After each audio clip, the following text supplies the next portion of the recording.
So welcome, audience and listeners. We have today John Campbell, who's the executive producer of Infamous Future. We're at the College Board Dream Deferred Conference, and here we are here to learn about your movie and your screening. Thank you for being a part of our podcast. My pleasure. Thank you for the opportunity. Yeah. So what inspired you to do this documentary, and how did you discover the Eagle Academy? So initially, I was doing a documentary on the issues of education in America, and I'd been traveling around, going to a few different universities. NYU was one, and my director Richard Butterworth and we would kind of like go to a few places and really try to capture some of the stories and the compelling issues that some of these students were facing. That was the initial plan. And then closer to Christmas, a good friend of mine told me that I should meet David Banks, the CEO and president of Eagle Academy Foundation. And so I said, sure. She's a good friend of his, and she's someone I respect highly. Her name is Susan Chapman. And I met David Banks, and the very first thing David ever said to me was, I have the greatest story that has never been told. And I mean it literally. That was the first thing he said. And it was so captivating to me that I asked him if I could spend some time around him and go to some of the schools. And within a couple of weeks, I realized that I needed to change the conversation, and spoke with the director and said, we need to really tell a positive story about black and brown boys. Yes. And change the conversation about the issues, because there's a lot of people talking about the issues, but who's talking about solutions? Who's talking about something positive and something inspirational? And I was inspired by Eagle Academy, students, educators, and Mr. Banks, and really kind of wanted to focus on that, and that's how the Infamous Future came about. Yeah, and so what brought up the title Infamous Future? Right, so the title really for me was almost a dictatorship as one has been dictated to. The dictatorship for me is, we spend so much time seeing on television and in the news and in magazines and newspapers, black and brown boys are the ones committing the crimes. It's impossible to believe that is the truth every single day, but it's the dictatorship. So I really felt that I wanted to take that dictatorship and spin it on its head and really talk about, here are those so-called people doing amazing, powerful, and inspiring and life-changing things. So I wanted to use that negative and turn it into a positive. Now, when you decided to come here to the College Board to present, one thing you were mentioning to the audience was this is a global issue. And you also mentioned that you were not... Yes. You were not brought up here in the U.S. Correct. Yeah. So what have you noticed specifically that is happening in the educational system? Like you've mentioned, everyone knows, the media, why our CEOs doesn't reflect all our people in this country. What do you see the big difference? So, I think there's two parts there. One is talking about, I think more about race on a global level as a black man or as a black person.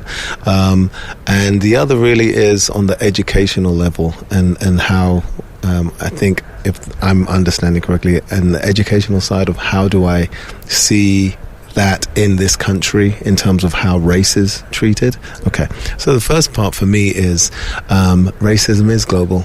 It's very difficult to fully explain, and for someone who is maybe Caucasian, it may be difficult to fully comprehend because it's not your life every day. Right. So from it being my life every day, I've seen that there's more of a silent racism in many ways in the UK that is affected, that a lot of black people are affected by.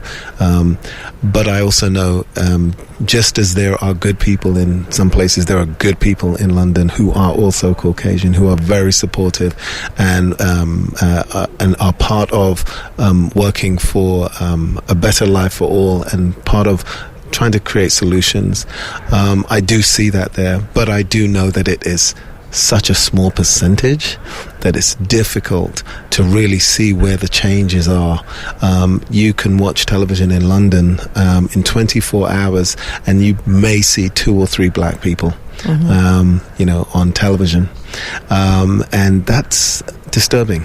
You know, there's a few million black people there now, and it's unfortunate that we're in this day and age where opportunities are not being created for us to even have some of our own things.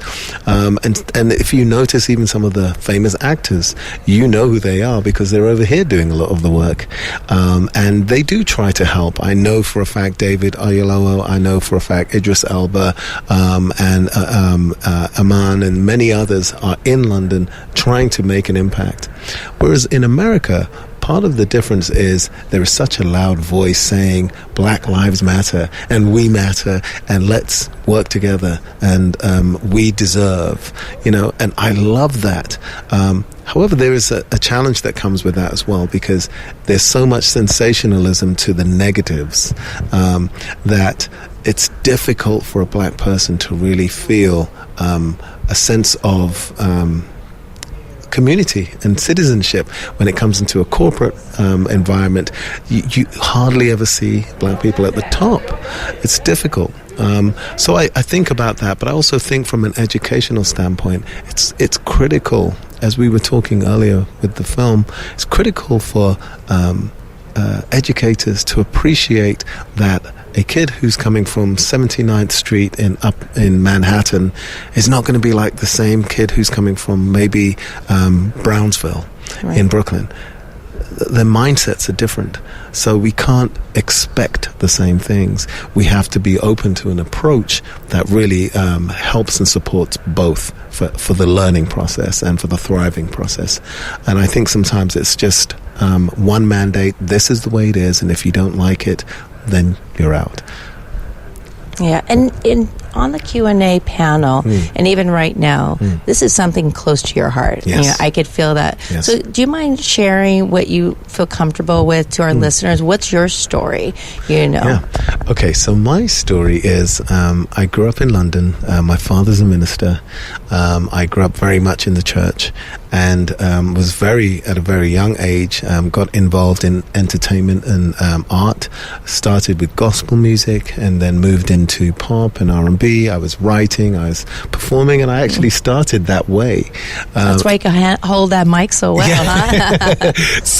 So it was something very familiar. I'd worked with many great labels and worked with many great artists from America as well as Europe. But I was a very strong person growing up, even as a kid, strong but caring.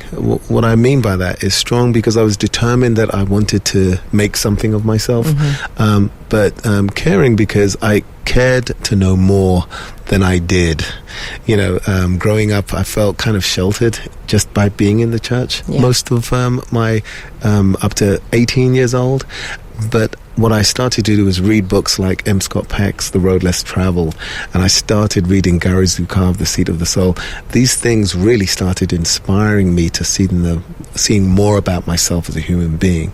And I started to take that and push that with the strength to really kind of try and achieve some things.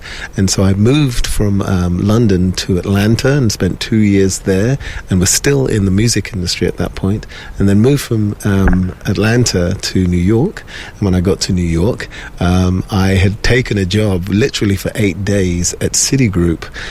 It was just a very short contract, and on the 5th day a lady had asked me if I'd be interested in another job, and I said sure. And 17 years later, wow.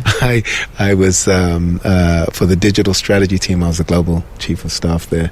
So I then left that to get into film. I knew from about 4 or 5 years ago that something was calling me back into creativity, and it was what triggered it was my boss actually resigned. When he resigned, I said, okay, I need to resign now too. And he said, what are you going to do? I said, I'm going to do me. I'm going to find out what else it is I need to do. I know that there's a purpose for my life, and I need to go and see what that is. And that very week was the week that a young man that I was mentoring from London introduced me to the director of this film. Okay. And I have to shout out thanks to Richard, because he encouraged me to still come and grab you for this interview. Yeah, incredibly talented and amazing young man, and an amazing cinematographer. I mean, this guy is phenomenal. When he emailed me and said, like, oh yeah, I'm on a shoot in New York for CNN, so he's doing a lot of great stuff. He's amazing. Yeah, but also thank goodness for the movement that you've had in your own personal life, because like you've mentioned, there's been a movement here. Yeah. You've won a lot of awards. Yes. So what is the next step? So like you've inspired a lot of people. So many people come up to you like, oh my God, I was crying. Yes. Oh my God. So what is your next mission that you're hoping this movie will do for others? So, we've just started the film festival circuit. We did Pan-African Film Festival here in Los Angeles a couple of weeks ago. We just got into the Manhattan Film Festival and the Dumbo Film Festival. We had won the Spotlight Award. Congratulations. Thank you so much. So things are just... The Golden Award, for Spotlight. Thank you.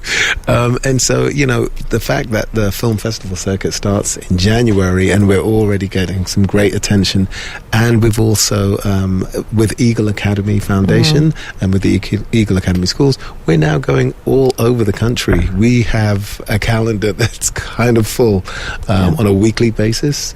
And we're going to Columbia in a couple of weeks, Columbia University, and we're doing their teachers conference, and so we go from state to state. I was just mentioning earlier that we're going to Amazon and doing a couple of screenings for them. So there's some great things coming up, and it's a great opportunity for people to kind of see something that's positive, and I just want that to continue. And so we are also talking distribution soon as well. That's okay, great. So right now, if we have listeners, whether it's a student, a parent, or an educator, how can they go see this film? So I think the main thing is to join us on our social media. On Twitter, we are TIF Docu. Which is the infamous Future Docu, but just the initials. On Instagram, we are at the infamous Future. And please feel free to follow. I get many questions every single week from people wanting to know where can they see it. And I'm quite good, and I have a good team, and we do respond and we do communicate, and we try to make sure that whenever we're in a town where people can get to see it, that they can come to that screening. Great. So through your social media as well, right? And then you also have a website as well, right? It's the infamousfuture.com. Absolutely. Okay, fantastic. Okay, great. Thank you so much for your time for today. Appreciate it. Thank you for listening to College for All. We hope you enjoyed our podcast and learned that college is an opportunity you can reach. Use this information and you can find out even more on our website at college4all.com. And you can also follow us on Twitter and Instagram at college4allamv. Thank you for listening, and until our next podcast, don't forget, nothing is impossible unless you think it is impossible.